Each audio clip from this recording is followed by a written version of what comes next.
نحمدہ ونصلی علی رسولہ الکریم اما بعد فاعوذ باللہ من الشیطان الرجیم بسم اللہ الرحمن الرحیم۔ سلسلہ سیرت النبی صلی اللہ علیہ وسلم قسط نمبر 12۔ جیسا کہ پچھلی قسط میں بھی آپ کو بتایا کہ آپ صلی اللہ علیہ وسلم کی ولادت سے پہلے سرزمین عرب پر جو موجود مذاہب تھے، کچھ حصہ آپ کو پچھلی قسط میں بتایا اور کچھ آج بتائیں گے۔ جیسا کہ سابقہ اقساط میں مشرکین حجاز و عرب کے عقائد اور بت پرستی کی تاریخ اور مذہب یہودیت و عیسائیت کا تذکرہ کیا گیا، اس قسط میں ہم آپ صلی اللہ علیہ وسلم کی ولادت مبارکہ کے وقت سرزمین عرب میں موجود باقی مذاہب اور ادیان کا ایک مختصر سا جائزہ پیش کریں گے۔ آتش پرست۔ ایران و عراق کے سرحد کے پاس آباد عرب قبائل ایرانیوں کے مذہب آتش پرستی سے بہت متاثر ہوئے۔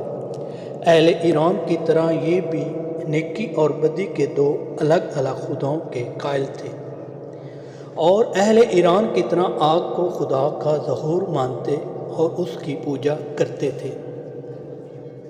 صائبی۔ عرب جاہلیت میں ایسے لوگ بھی تھے جن میں سے ستارہ پرستی کا چرچا تھا اور یہ ستاروں کی پوجا کرتے تھے۔ غالباً ان کا مذہب وادی دجلہ اور فرات کی قدیم تہذیبوں کی باقیات میں سے تھا۔ ان کا دعویٰ تھا کہ ان کا مذہب الہامی مذہب ہے اور وہ حضرت شیش علیہ السلام اور حضرت ادریس علیہ السلام کے پیروکار ہیں۔ ان کے ہاں 7 وقت کی نماز اور 1 قمری مہینے کے روزے بھی تھے۔ ان کو مشرق عرب معاشرہ صابی یعنی بے دین کہہ کر پکارتے تھے۔ یمن کا مشہور قبیلہ حمیر سورج کی پوجا کرتا تھا،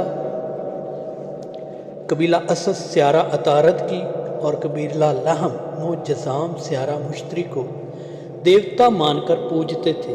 بعض لوگ قطبی ستارہ کے پجاری تھے اور قطب شمالی کی طرف منہ کر کے عبادات کرتے تھے۔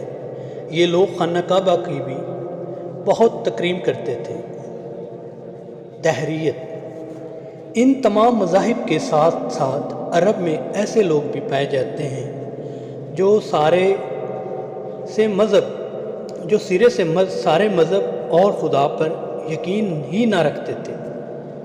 یہ نہ بت پرست تھے، نہ کسی الہامی مذہب کے قائل تھے۔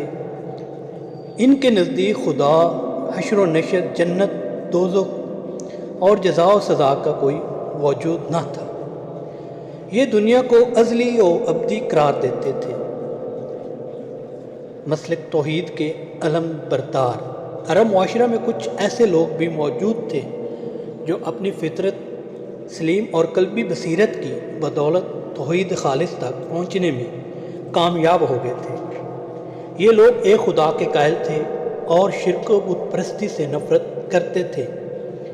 ان میں حضرت ختیجہ رضی اللہ تعالیٰ عنہ کے چچا زاد بھائی ورقہ بن نوفل، حضرت عمر فاروق رضی اللہ تعالیٰ عنہ کے سکے چاچا زید بن عمر بن نفیل اور عبید اللہ بن جہش مشہور ہیں۔ دین حق کی تلاش میں سرگرداں ان لوگوں میں سے ورقہ بن نوفل بالآخر عیسائی ہو گئے۔ یہ وہی ورقہ بن نوفل ہیں جنہوں نے آپ صلی اللہ علیہ وسلم پر پہلی وحی نازل ہونے پر آپ کی نبوت کی تصدیق کی تھی۔ عبید اللہ بن جہش اسلام کے بعد مسلمان ہو گئے، لیکن حبشہ ہجرت کی تو وہاں بدقسمتی سے مرتد ہو کر عیسائی ہو گئے، جبکہ ان میں زید بن عمر بن نفیل کو بہت اچھا اور اونچا مقام حاصل ہے، حالانکہ ان کو اسلام نصیب نہیں ہوا کیونکہ وہ پہلے ہی وفات پا گئے تھے، لیکن ان کی فضیلت کا اندازہ اس حدیث مبارکہ کے مفہوم سے لگایا جا سکتا ہے کہ جب قیامت کے دن ہر امت اپنے نبی کی قیادت میں اٹھائی جائے گی تو زید بن عمر بن نفیل اکیلے ایک امت کے طور پر اٹھائے جائیں گے۔ زید بن عمر بن نفیل نے بت پرستی، مردار خوری، خون ریزی اور دیگر تمام معاشرتی خباثتوں کو اپنے اوپر حرام کر لیا تھا، اور جب ان سے ان کے مذہب کے متعلق پوچھا جاتا تو آپ جواب دیتے کہ عبد ربی ابراہیم، میں ابراہیم کے رب کی پرستش کرتا ہوں۔ آپ بت پرستی سے سخت بیزار تھے اور خانہ کعبہ میں بیٹھ کر قریش کو کہتے کہ میرے سوا تم میں ایک بھی شخص دین ابراہیمی پر نہیں ہے۔ آپ قوم کو بت پرستی سے منع کرتے تھے۔ گویا عرب میں ہر قسم کے دین موجود تھے، مگر ان کی اصل صورت اتنی مسخ ہو چکی تھی کہ کفر و شرک اور دین میں امتیاز کرنا مشکل ہو چکا تھا۔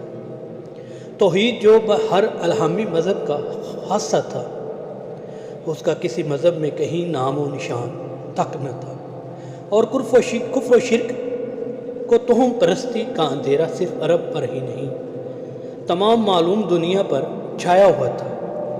غرض تمام ہی دنیا ضلالت و گمراہی کی دلدل میں غرق ہو چکی تھی۔ تب خدائے بزرگوں و برتر کے اہل زمین کی اس